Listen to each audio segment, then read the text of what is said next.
یہ بات ضرور ایسی بات نہیں، ضرور یہ آیت نازل کرے گا، یہ میری امید کی بات ہے۔ پھر حضرت ایوب انصاری رضی اللہ تعالیٰ عنہ جو میزبان نبی ہیں، ابو ایوب انصاری رضی اللہ تعالیٰ عنہ، ان کا قول ہے رسول اللہ صلی اللہ علیہ وسلم کے مبارک بیوی جن کے بارے میں جیسی تہمتیں پھیلی ہوئی تھیں، وہ اپنی اہلیہ سے، جن پر رسول اللہ صلی اللہ علیہ وسلم سب سے پہلے جن کے گھر مہمان بن کر تھے، بہت سارے دن آپ کے گھر مہمان بن کر تھے، وہ ان کی اہلیہ اور شوہر دونوں بات چیت کرتے ہیں اس بارے میں، وہ اپنی بیوی سے دیکھ کر کہنے لگتے ہیں حضرت سیدنا ابو ایوب انصاری رضی اللہ تعالیٰ عنہ کہ تم اس واقعے کو جانتے ہو جو مدینے کی چاروں طرف حضرت عائشہ رضی اللہ تعالیٰ عنہ کے بابت اس طرح کی باتیں پھیلی ہوئی ہیں۔ جیسے ہی یہ کہنا تھا، ان کی بیوی نے اپنے شوہر سے عرض کیا کہ حضرت عائشہ رضی اللہ تعالیٰ عنہ کو میں اچھی طرح جانتی ہوں، اگر میں اس جگہ ہوتی جہاں حضرت عائشہ رضی اللہ تعالیٰ عنہ پر تہمت لگائی ہوئی ہیں، تو اگر میں اس جگہ ہوتی تو میں اس طرح رسول اللہ صلی اللہ علیہ وسلم کی بیوی ہونے کی حیثیت سے کوئی غلطی نہیں کرتی۔ اگر آپ صفوان کے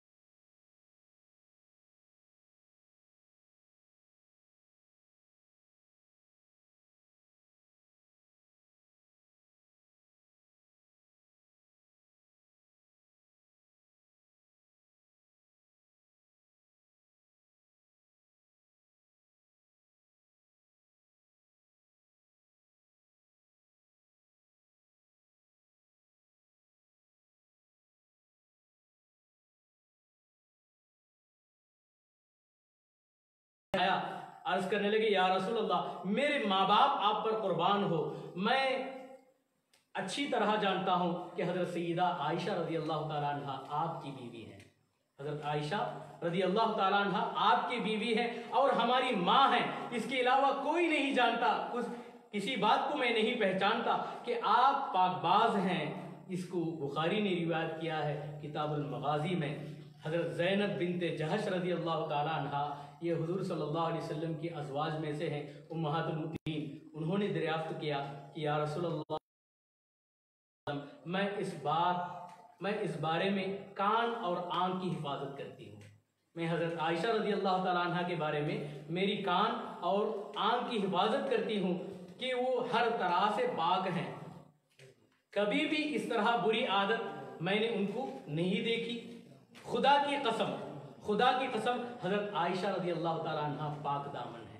یہ حضرت ام المؤمنین زینب بنت جہش رضی اللہ تعالیٰ عنہ ان کا قول ہے، اور حضور صلی اللہ علیہ وسلم کی بیوی حضرت عائشہ رضی اللہ تعالیٰ عنہ، ان کی خادمہ حضرت بریرہ رضی اللہ تعالیٰ عنہ، ان کے قول کو دیکھیے کہ انہوں نے کہنے لگی کہ حضور صلی اللہ علیہ وسلم قسم ہے اس ذات پاک کی جس نے حق کے ساتھ آپ کو نبی بنا کر مبعوث فرمایا ہے، میں نے کبھی آپ کے اندر، میں آپ کی خادمہ رہی ہوں، کبھی حضرت عائشہ کے اندر اس طرح کی بری عادت کو نہیں دیکھی، ہاں اتنا تو میں دیکھتی ہوں کہ آپ کی کمسینی ہے، دامنی اس طرح کی ہے، آپ اتنی بھولی بالی ہیں کہ آپ آٹا گوندتی اور اس آٹے کو گوند کر رکھنے کے بعد نیند کا غلبہ ہوتا تو سو جایا کرتی، باہر سے بکری آ کر اس آٹے کو کھا کر واپس چلے جاتی، تو آپ اتنی کیا ہے کمسینی ہے، آپ بھولی بالی ہے، لہٰذا آپ کے لیے یہ تہمت برابر نہیں ہے، لہٰذا اللہ تبارک و تعالیٰ ضرور آپ کے برات میں آیت نازل فرمائے گا، لہٰذا حضور صلی اللہ علیہ وسلم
نامناسب گفتگو کرنے لگا تو حضرت عمار ابن یاسر رضی اللہ تعالیٰ عنہ غصے میں آ گئے.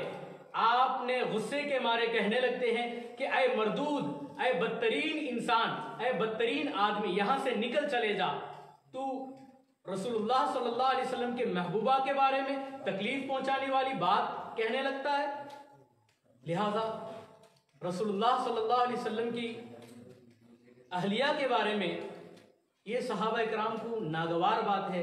آپ صلی اللہ علیہ وسلم کے ازواج فقط نہیں، کسی بھی صحابہ اکرام کے بارے میں اگر کوئی شخص برا بھلا کہنے لگ جائے تو ہمیں چاہیے کہ روکنا چاہیے. حضرت عمار بن یاسر رضی اللہ عنہ کی یہ اخلاق، یہ عمل ہمارے لیے قابل غور ہے. لہٰذا ہم اس بات کو ذہن نشین کریں. حضرت عائشہ رضی اللہ تعالیٰ عنہ کی فضیلت تو سمندر کی طرح ہے. میں بولتا رہ جاؤں، آپ سنتے رہ جائیں، لیکن آپ کی فضیلت کبھی ختم نہیں ہوگی. رسول اللہ صلی اللہ علیہ وسلم خود ایک مرتبہ ارشاد فرمایا کہ تمام عورتوں میں اس زمانے میں بہترین حضرت مریم علیہ السلام اور فرعون کی بیوی حضرت آسیہ علیہ السلام، دونوں بیویاں بہترین عورتیں ہیں، اور اس کے بعد خدیجہ الکبریٰ رضی اللہ تعالیٰ عنہ کی ذات ہے. لیکن میری بیوی حضرت عائشہ رضی اللہ تعالیٰ عنہ کا مقام یہ ہے جو دیگر بیویوں میں جیسے سرید کا مقام ہے، جیسے کھانوں میں سرید جس کو کہا جاتا ہے، جیسے آج کے زمانے میں بریانی کہتے ہیں، جس طرح شادیوں میں پکایا جاتا ہے بہترین عمدہ کھانا جس کو پہچانا جاتا ہے، اسی طرح سرید عرب کے غذاؤں میں بہترین غذا ہے جو روٹیوں کے ساتھ اور شوربوں کے ساتھ، گوشت کے ساتھ، بوٹی کے ساتھ پکایا جاتا ہے، جو مرغوب غذا ہوتی ہے. جس طرح سرید جو کھانا ہے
مدحت رسول صلی اللہ علیہ وسلم پیش کرتے ہوئے حضرت عائشہ رضی اللہ تعالیٰ عنہ حضرت حسان بن ثابت رضی اللہ تعالیٰ عنہ کو بلا بھیجتی اور اپنے گھر میں بٹھا کر آپ ان سے نعت سنتی. حضور صلی اللہ علیہ وسلم کی مدحت سے ثابت ہے عورتوں کا یعنی نعت خوانی میں شامل ہونا با پردہ حضرت ام المؤمنین حضرت عائشہ رضی اللہ تعالیٰ عنہ کی سنت ہے. صحابہ میں بہت سے صحابہ نے یہ بھی اعتراض کرنے لگتے ہیں کہ ام المؤمنین آپ اس صحابی کو یہاں جمع کرتے ہیں، اس صحابی کو یہاں ان سے نعت سنتے ہیں، انہوں نے ایک زمانے میں آپ کے بارے میں تہمت لگانے والوں میں سے تھے، تو آپ ان سے نعت کیوں سنتی ہیں؟ تو حضرت عائشہ رضی اللہ تعالیٰ عنہ سبحان اللہ قربان جائیں آپ کے اخلاق پر، انہوں نے کہتی ہے کہ لوگوں تمہیں یہ یاد ہے کہ اس نے میرے ذم میں، میرے خلاف میں اس طرح کی باتیں کی ہیں، تمہیں یہ یاد نہیں کہ اس نے میرے محبوب کے بارے میں کیا کچھ کہا ہے؟ اللہ اکبر. حضرت عائشہ خود فرماتی ہیں فَإِنَّهُ يَقُولُ، اس لیے کہ حسان نے یہ کہا ہے فَإِنَّ أَبِي وَوَالِدَهُ وَإِرْضِي لِإِرْضِ مُحَمَّدٍ مِّنْكُمْ وِقَاءُ. فَإِنَّ أَبِي، یقیناً میرے باپ، میرے والد، وَوَالِدَهُ میرے اور میری عزت و ناموس، میری عزت، لِعِرْضِ مُحَمَّدٍ مِّنْكُمْ وِقَاءُ، حضور صلی اللہ علیہ وسلم کی عزت و ناموس کے لیے دفاع بن کر، ڈھال بن کر دفاع کرتے ہوئے سب کچھ قربان ہو جائے، میں اور میرے والد، میرے دادا اور میری عزت سب کچھ حضور صلی اللہ علیہ وسلم کے لیے لٹ جائیں، اس طرح کہا ہے حضرت حسان نے۔ لہٰذا اپنے غم کو بھلا دیا، اپنے غم کو بھلا دیا، جو حضور صلی اللہ علیہ وسلم کی تعریف میں کہا ہے اس بات کو ذہن کرتے ہوئے ان سے محبت کرنے لگتی ہیں۔ لہٰذا کسی کو اجازت نہیں دیتی کہ حضرت حسان کے بارے میں برا بھلا کہا جائے۔ لہٰذا یہ حضرت عائشہ صدیقہ رضی اللہ تعالیٰ عنہ کے فضائل ہیں۔ بس میں اپنی بات کو اسی پر ختم کرنا چاہتا ہوں۔ دعا کیجئے تمام حضرات کہ اللہ تبارک و تعالیٰ حضرت امہات المؤمنین رضی اللہ تعالیٰ عنہ جتنے بھی ہیں ان سے ہمیں محبت کرنے کی توفیق عطا فرمائے، اور یہ محبت ایمان کا ایک جز ہے۔ قرآن کا ارشاد ہے کہ اللہ تبارک و تعالیٰ کوئی اجرت نہیں اللہ کے رسول صلی اللہ علیہ وسلم مانگتے، مگر اگر مانگتے ہیں تو اللہ کے رسول صلی اللہ علیہ وسلم کے قرابت دار کے ساتھ محبت کو چاہیے۔ لہٰذا یہی 17ویں رمضان میں واقع ہونے والا جنگ بدر بھی ہے۔ لہٰذا میرے بعد